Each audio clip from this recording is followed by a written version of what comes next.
Welcome back, ladies and gentlemen, to Lesson 6, an Introduction to Campaigns. What are campaigns and how do they work?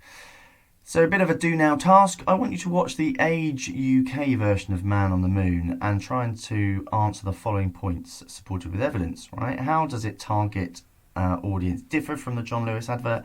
And how does the purpose differ from the original John Lewis advert? So that's target audience, use your audience map, and purpose. All right, using the profit, critical acclaim, community benefit, inspiration, raise awareness, experimentation. Right, now I've embedded it. I've embedded the video, so you should be able to just click on it, and it will play on the PowerPoint and just answer those questions. So pause it, watch the advert, and we will go through it in just a moment.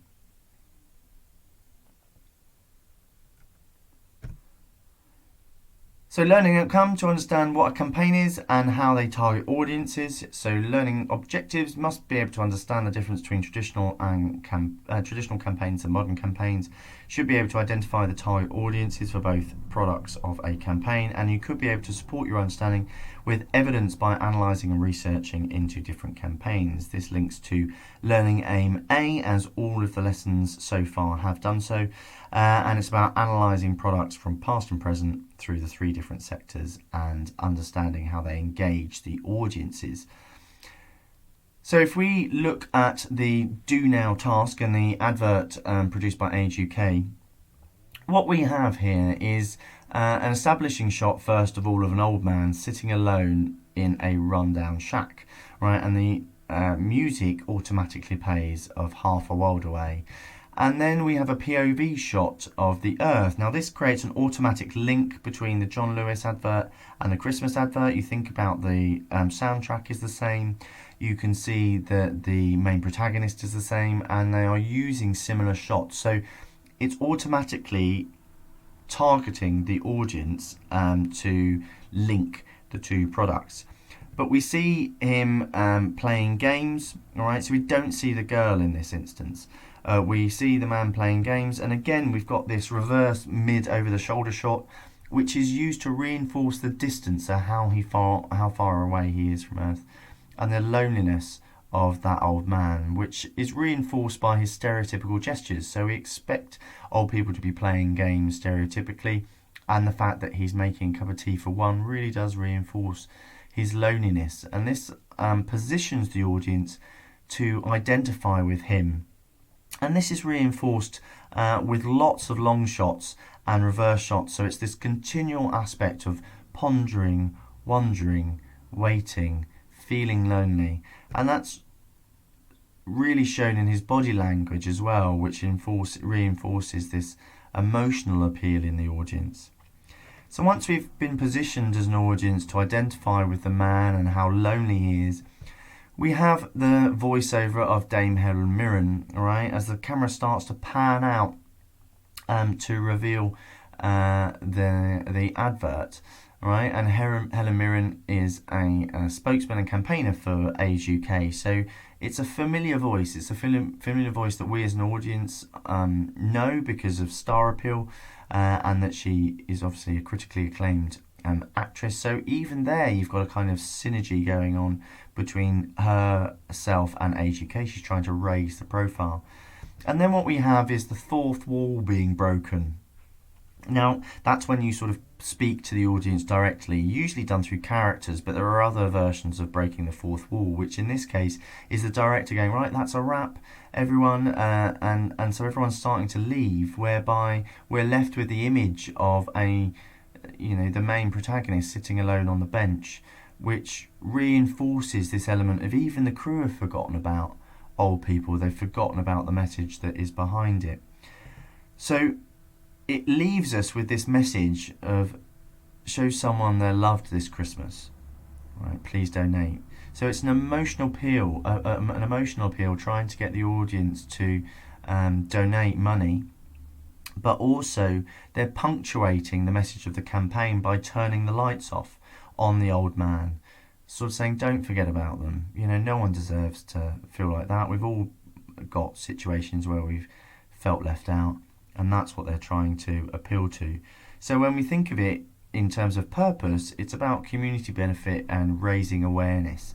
All right, so making sure that old people in your community aren't left behind, but also raising awareness of loneliness with regards to old people.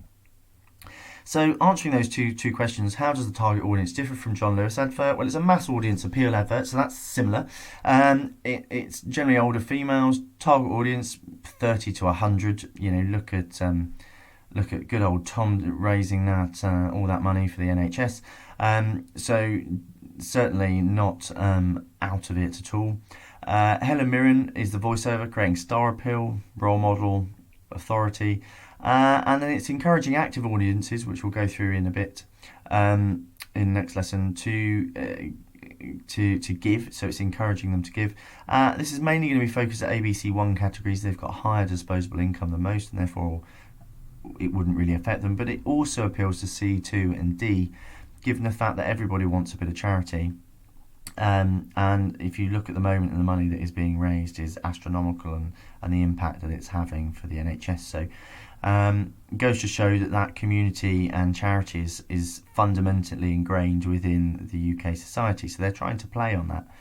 And the sole purpose of it is to create awareness of loneliness and encourage intergenerational communities. And there's also something at play called intertextual synergy, or synergy, but we'll go into that in a little bit. So we have to understand campaigns, all right? So in this instance, Age UK have teamed up with John Lewis, all right? This is called synergy. They're working together in partnership, but they're trying to use synergy to create something more important. So we have to understand that an advertising campaign, right, is an organised course of action, and we'll go into this over the next couple of slides. But it's an organised course of action to promote a product or service. Everything is released in a particular way. And synergy is when two or more things come together to create more than their original form. So when we think about it with regards to media studies, it's when two or more companies work together to promote a product or service. So in this case, what they're trying to do, Age UK and John Lewis, is they're trying to raise awareness of loneliness, all right? And their campaign, No One Should Have No One at Christmas. Now, just to really sort of ram home this point of synergy, now think of Happy Meals. Every time you think of synergy, Happy Meals are perfect, all right? Because you've got McDonald's, who produces the actual Happy Meal, and obviously has those toys within it. Now, those toys can be interchangeable. In this case, they have teamed up with Disney, all right? So together, they are promoting Frozen 2. Now, the benefits for both companies is that McDonald's sell the food that's contained within a Happy Meal. Disney get awareness by them pushing and supporting advertising, etc., with regards to Frozen 2. So it's a win-win, all right? Collectible merchandise, all those little toys that you nag your parents for, and therefore that leads to more McDonald's Happy Meals being sold. So it's profit for McDonald's, but it creates more of awareness and eventually leads to profit with regards to Disney. So when we look at John Lewis and Age UK, John Lewis has a very well established reputation for creating fantastic Christmas adverts, all right? So they're working in synergy with one another to promote Age UK's campaign of No One Should Have No One at Christmas. And also it works for John Lewis because John Lewis can promote himself as a caring company, and it raises both their profiles as a result. Now, I'm sure you're familiar with previous ads. You've got the bear and the hare. You've got True Love, the ones about the snowmen. You've got Buster the trampoline, and then you've got the latest. I think it was Freddie. I can't quite remember what the latest one is called. Now, all of those previous ones are designed to essentially make profit. All right, so their purpose is for critical acclaim, because they've won awards, they want to keep winning more awards, and for profit. All right, but I want you to watch each of the adverts. They're all hyperlinked, so you should be able to just click and watch. And just as a little bit of a mini task, watch the previous John Lewis adverts and see if you can find examples of synergy, right? The synergy that they all have in common. So pause this, have a click, and watch and think about that mini task. So that's right, they all work with popular music artists, alright, so they all have a well-known song. This increases audience engagement and creates synergy. So if you think about the Bear and the Hare, Lily Allen, for example, did a behind-the-scenes music video in the creation of that advert. Got really popular. I think it's got about 10 million views on YouTube. Alright, so it does well for her. And it does well for John Lewis. So they all have successful artists, which we call synergy. So the other thing that we need to understand about campaigns, all right, is when you release your products, all right. So when you release those different products.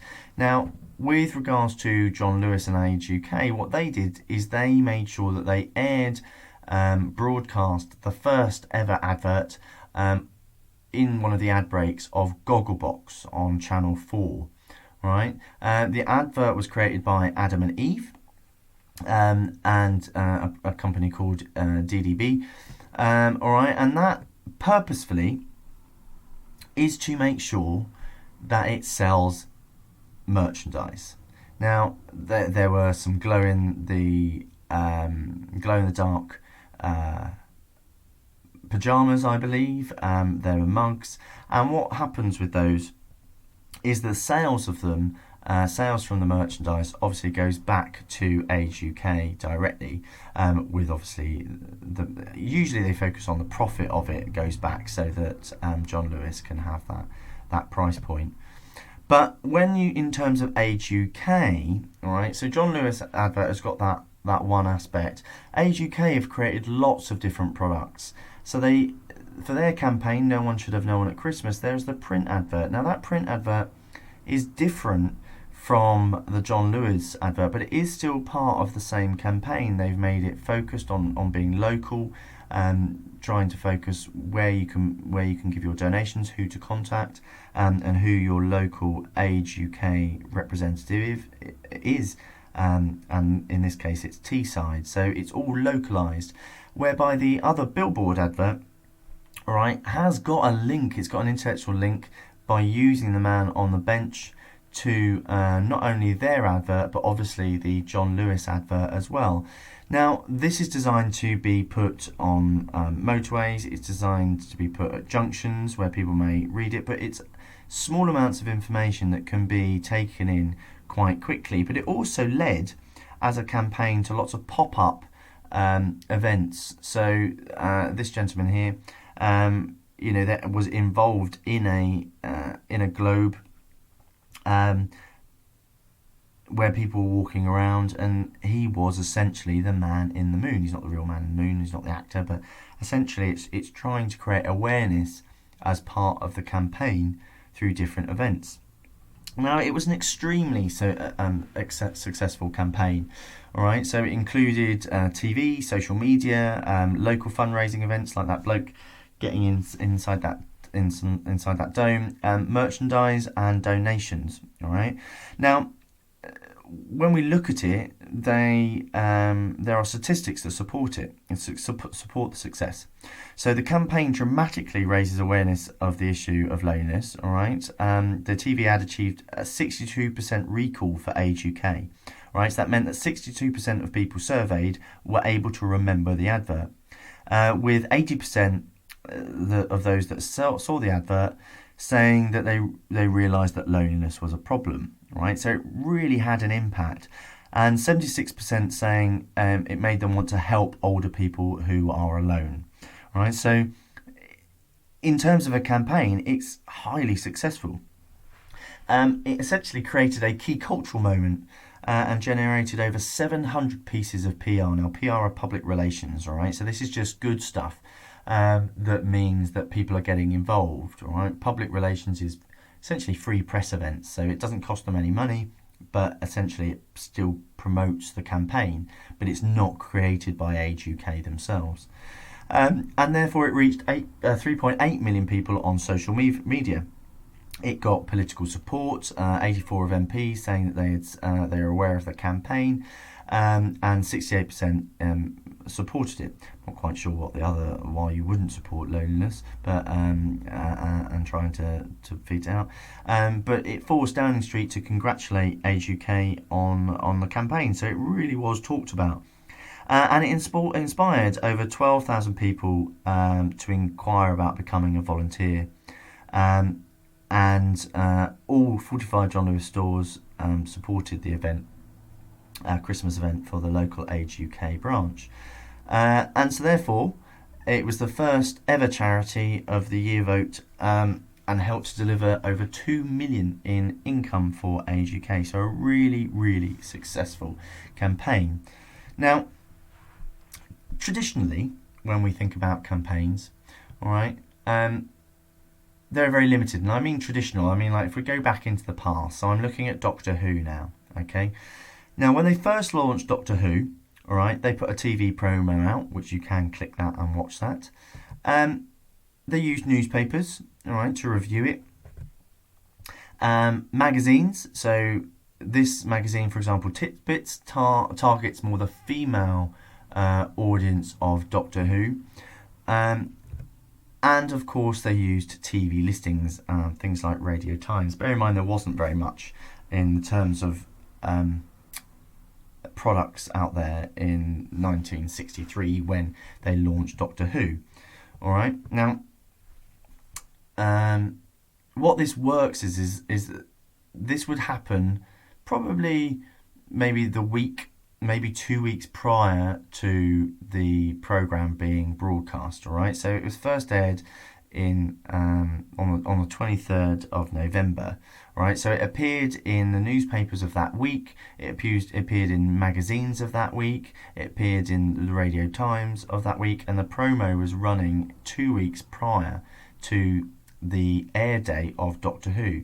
But essentially you didn't have many media platforms in traditional campaigns. So when we look at modern campaigns, all right, modern campaigns are a lot more complex. All right, okay, I'm going to use Doctor Who as an example here again, but when we looked at season 5, okay, the Matt Smith campaign for Doctor Who, modern campaigns have new technology. All right, and this really came from the birth of the internet. You'll understand the impact of audience change and how technology did that in lesson 7. All right, but the internet has become a major factor in the creation of successful marketing campaigns. So with Doctor Who, the first trailer was launched on the 17th of February 2010, only a few weeks after that, at the end of the last episode of Series 4. Okay. Now, the second trailer was released on the 20th of February, and then you had a cinema trailer that was launched in 3D before the film Alice in Wonderland. So we've got synergy going on, Alice in Wonderland, same demographic. And at the same time, these were being put on YouTube, all right?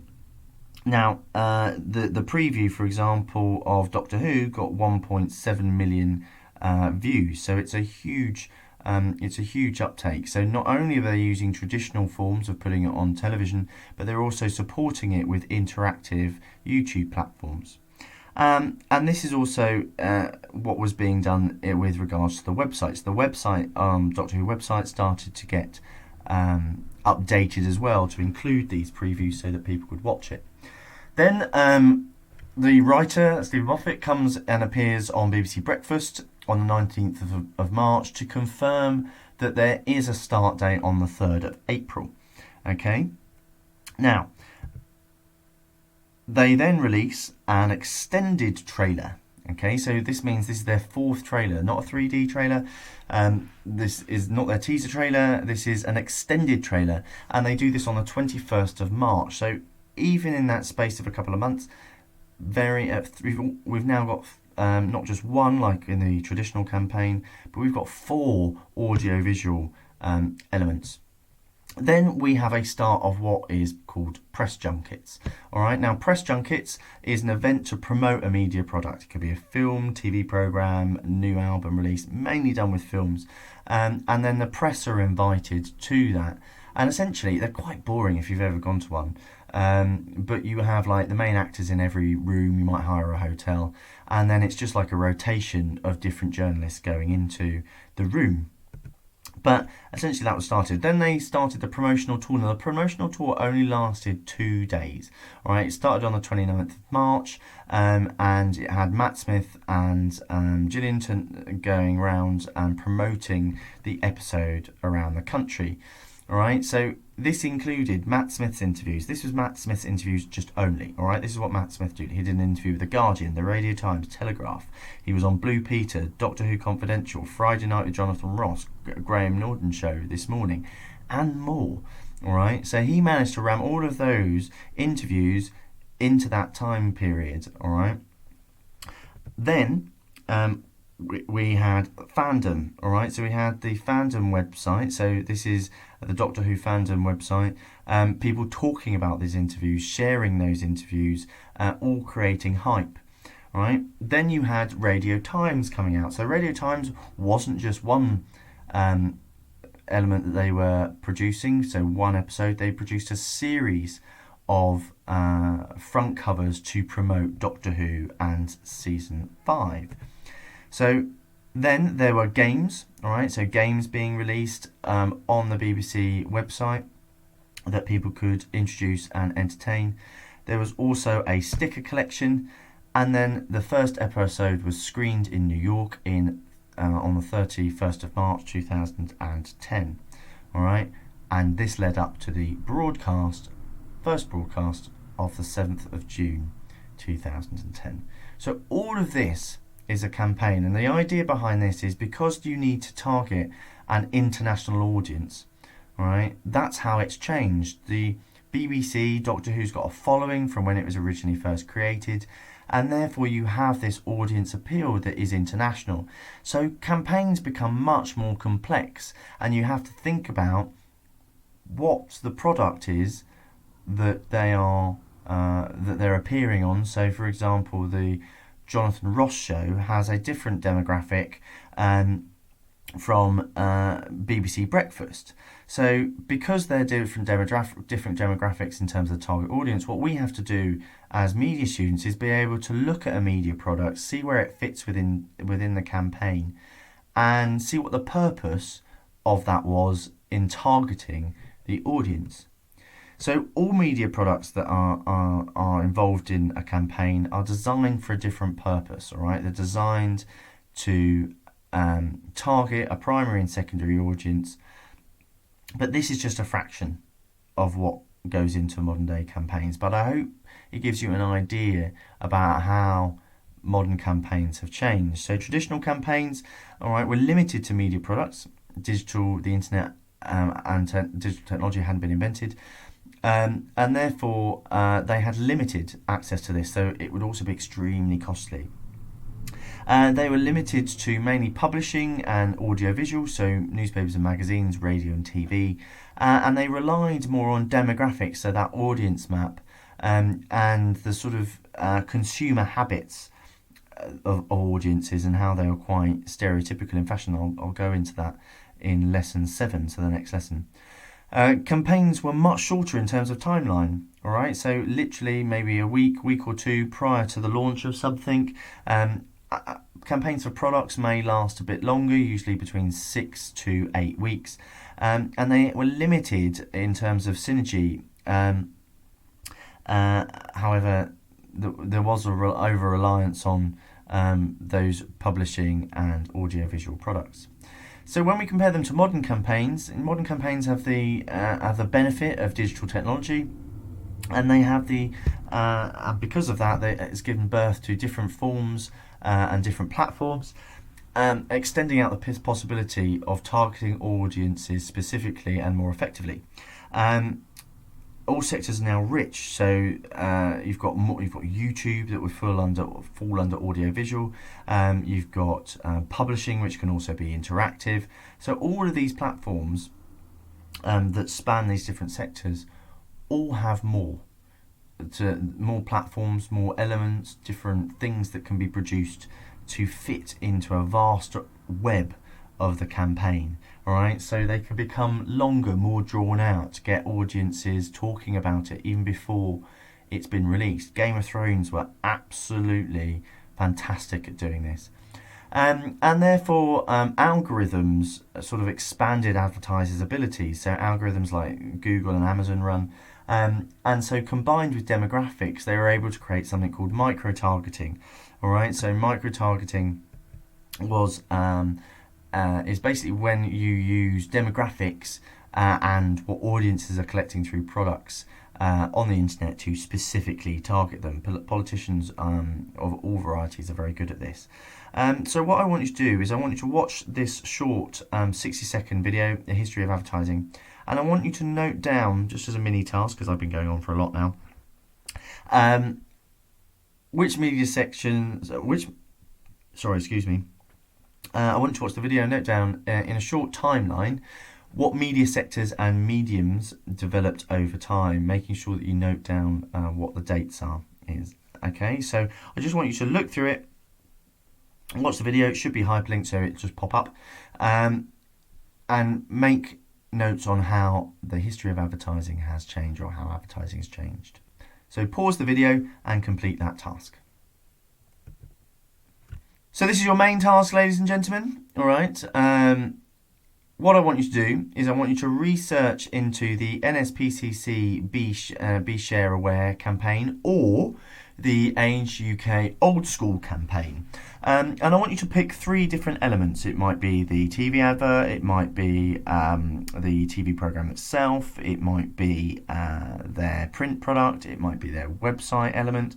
Whatever it is, I want you to then create a PowerPoint presentation applying what you've learned about target audience and purpose. All right. At this point, I'm stepping back in terms of guidance. You've got your audience map, you've got the previous lessons, and you should include information about the campaign from your research and support your evidence with your findings with evidence. All right. So through analysis.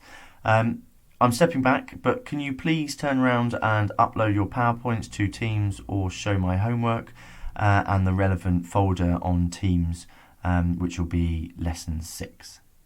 So pause this video, give yourself probably a good couple of hours to do your research and create your presentation. So just to review, you should now understand what a campaign is and how they target different audiences. You should be able to understand the difference between traditional campaigns and modern campaigns, how they target different audiences for different products, and you should be able to support it with evidence through analysing and researching into different campaigns. I look forward to seeing your work, and I hope to see you next lesson. Bye!